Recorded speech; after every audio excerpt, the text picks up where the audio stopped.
Hello, and welcome to a brand new video series from the Kansas City Symphony called Meet a Musician. My name is Justin White, and I'm the Symphony's personnel manager. In this video series, I will take a few minutes and sit down virtually with one of our musicians to help you get to know them a little better. For this first episode, I wanted to start with someone who has experience in all aspects of our orchestra musical world.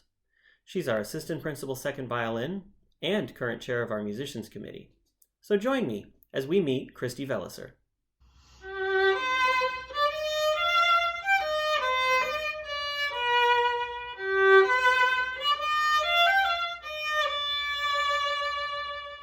Hi, I'm Kristin Velicer. I'm the assistant principal second violin in the Kansas City Symphony. I am just finishing my 24th season in the orchestra, which means I'm coming up on somewhat of a milestone, which will be exciting, and I'm looking forward to it. Well, Kristin, thank you so much for joining us for this. This is our first installment in this new video series. I know, and a lot of our musicians know, that this orchestra would not be the same as it is now without your contributions, both on stage and off over these years. That's very kind. You and I talk a lot as your chair of the musicians committee right now, but this will be a much different conversation. I think it'll be funner, and we'll just get to know you a little bit. Sure. So to start off with, you mind just telling us where you grew up, when you started playing the violin? I grew up in a suburb outside of St. Paul, Minnesota, and I started playing the violin when I was 2.5. When I became a parent and my children reached the age of 2.5, I proceeded to call my mother and say, "What in the world were you thinking?" But for me at the time, it was great. Where we lived, there weren't a lot of kids around. And so my mom got me connected to a Suzuki program. And that allowed me to play with lots of other kids. There were group lessons, and it was a way to connect me to music, and it clicked. So musicians tend typically to decide pretty young that this is what they want to do when they grow up. A solid college music experience is kind of key to your success there.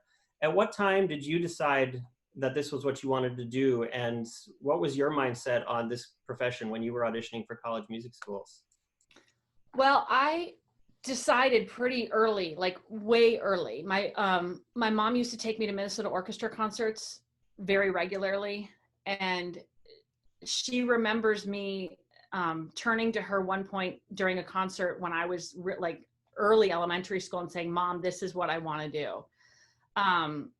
And it really wasn't until I spent my first summer in Interlochen and was around all these people who were doing what I loved and really wanted to do it at a high level and were all in, that it just opened a whole new world for me. And it really, I found my niche, and I really discovered that this is really where I was happy and what I really wanted to do. And so I already knew that this was the track I wanted to be on before I auditioned for colleges. I just didn't quite know how to get there. And so, obviously everybody has teachers and mentors, and mine, of course, were just invaluable to me in guiding me through this process. And I was very fortunate to go to universities with incredibly strong orchestral programs. So it sounds like that your advice to a young musician that's wanting to go that same route would be to find a teacher you love, find a place that really inspires you. Absolutely. I mean, the teacher is everything. So much of it is shifted towards who do you want to study with, and who do you connect with, because the connection that you have with that teacher, especially in college, is everything. And that person is your mentor. They're not just teaching you the instrument and the craft, but they're really helping you shape the direction of your career. Moving into kind of a more professional period in your life, something that's always interesting to me is the topic of auditions. Just wondering if you have a memorable audition story that you'd want to share, and if there's anything specific you remember about your audition here in Kansas City. I do have a very strange memory of my audition here. It's the first time I've ever experienced thunder snow. I mean, it was a little chilly, and then we came out of the audition and it was thunder and lightning and snowing like you couldn't even see across Barney Alice Plaza. I mean, it was just it was a complete, like, almost whiteout blizzard. It was just bizarre. Let's talk a few minutes just about this quarantine period we've been in for the past couple of months now. Today we would have been rehearsing for a Pops show had we not been in this quarantine. Yeah. As a musician in the orchestra and as a committee leader, How have you seen your daily routine change since this lockdown period? Are there things that you're finding yourself doing more of that you never thought you would? I have never been on a Zoom meeting before this all started. Honestly, I think for not just for me, but for musicians, for orchestral musicians all around the country, I think we've all had a crash course in audio and video engineering, because everything is online. And so for us to connect with each other and for our committees to stay connected, for us to stay connected to all of you in management, and even just the orchestra are to connect with our colleagues. Zoom is how we can do this. And so we've all gotten really good at learning how all the ins and outs and all the features with Zoom, and then also with the videos that musicians are making, learning how to do that and how to make those and produce those. It's a whole new skill set, and it's been challenging, I'm not going to lie, and sometimes frustrating, a lot frustrating.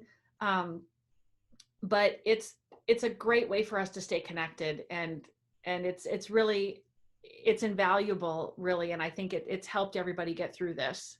What about in the TV world? Any binge-worthy TV shows you want to recommend to our watchers? I have watched Marvelous Mrs. Maisel, which is awesome, and I'm not gonna lie, I'm a West Wing junkie. I watched many episodes of The West Wing. We're currently watching The Last Dance, the Michael Jordan thing, and I'm not a huge NBA fan, but this is it's fascinating. I did get hooked on the Great American, or the Great British Baking Show. I got shamelessly, I mean, to the point at which I think my kids said, "Mom, you really need to take a break from this." But I got so invested in the people that were competing. Well, our audience might not know this, but your husband, Dan, is also a regular on our stage as well. He's someone who plays piano, keyboard a lot with us in concert. If someone's playing piano, it's probably Dan. So I just was wondering if you could tell us a little bit about what it's like being married to another musician. It's really interesting. One of the question that we get the most often is, "Oh, do you guys just play together all the time?" And yeah, no, we don't. We don't at all. And I tell we tell our respective mothers that that's probably why we're still married. But no, we do play together. We play chamber music together often in the summers, with some summer festivals. And we did teach together for many summers out at a program in Colorado during the summer. But it is interesting. I mean, there is constantly music going on in our house. I mean, it's rare for there ever to be an absolute quiet moment, because somebody's always practicing, somebody's always rehearsing, somebody's always teaching. There is constant music. And it was really interesting for our kids when they were growing up and they were little. Everybody they knew that came to our house or that they came in contact with played an instrument. And so they would meet somebody new and they'd say, "What's your name? What do you play?" Having our symphony schedule and having kids is, it's a challenge because of so many things that we do at night.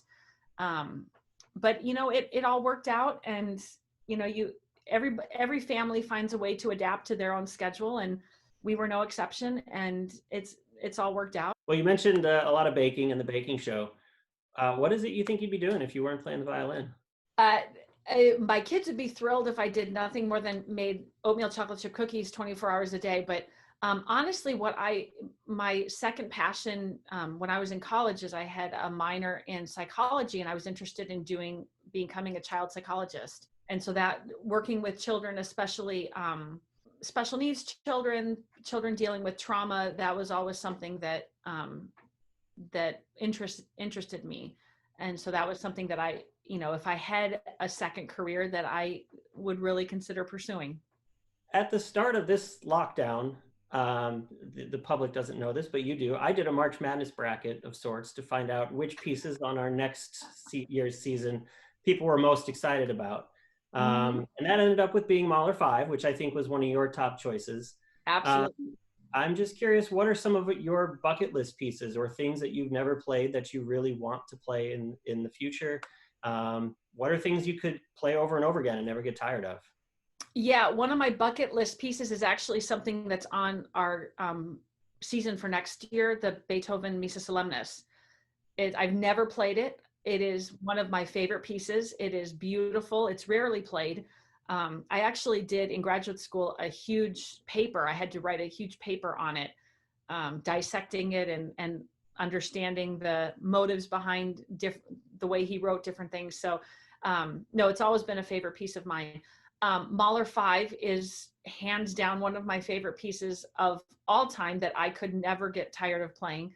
The Strauss Rosenkavalier Suite. I also love Shostakovich 5. That's a fantastic piece. And one of my the piece that's probably so near and dear to my heart is the Vaughan Williams Fantasia on a Theme by Thomas Tallis for string orchestra. I have a very sweet spot in my heart for that piece. And it's a beautiful piece. And we did it a couple years ago on Uncorked. I think you were on that concert. We did. Much more powerful live than in any recording. Absolutely. And it was the first time I had ever done that piece where they actually put the second string orchestra out in the hall. Usually they just put them on the back of the stage, but it was really powerful to do that and have that antiphonal sound. It was awesome. Well, finally, we're kind of out of time here, but I have one last question for you, Kristy. It's a question that all Kansas Cityans have to have an answer for. What's your favorite barbecue restaurant here in Kansas City? Jack Stack. Absolutely Jack Stack. I know that there are firm camps and everybody has their favorite. I do like Joe's, but I love Jack Stack and their onion rings too. I mean, those, like any place that brings you out the onion rings stacked up the way they do. I mean, they're open for takeout for dinner. It is Friday night, so maybe that's instead of cooking tonight, you could do that. That sounds like a really good idea. But anyway, Kristy, thank you so much for taking the time to do this interview with us. And I think all of us miss seeing the musicians on stage, and I can't wait until we can all see you on stage again. Thank you, Justin. It's my pleasure, and absolutely the musicians can't wait. I can't wait to get back on stage and be able to perform and hear music live again. It's something we all miss, and we can't wait. And we are so thankful that our audiences and the community have stayed with us and are staying with us. And we look forward to seeing you all in person.